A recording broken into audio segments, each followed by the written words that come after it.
হ্যাঁ মশাই, আপনার দেশ কোথায়? কেন বাংলাদেশ? না না, আপনার গ্রামের নাম কি? কেরামতপুর। কেরামতপুর? বিচ্ছিরি না, পাল্টে ফেলুন, পাল্টে ফেলুন। ওমা, জননী জন্মভূমি, তার নাম পাল্টান যায় নাকি?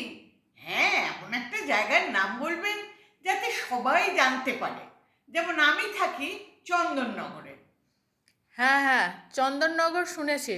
দেখেছেন, চন্দননগরের সবাই নাম জানে। ও, তাই বুঝি? তা আপনার বাপের নাম কি? আমার বাবার নাম ধবলাকান্ত রায়। বদলান বদলান। ওমা, কি বদলাবো? আরে আপনার বাপের নাম। দূর মশাই, বাপের নাম পাল্টানো যায় নাকি? কেন? আমার 14 পুরুষের যেখানে বাস, সেই জায়গার নাম আপনি পাল্টাইতে কইতেছেন। আর আপনার এক পুরুষ, আপনার বাপ, আপনি সেই নাম পাল্টাইতে পারবেন না? আরে এমন একটা নাম রাখেন যে নামে এক ডাকে সবাই চিনতে পারে। দূর বাবা, কি পাগলের পাল্লায় পড়া গেল!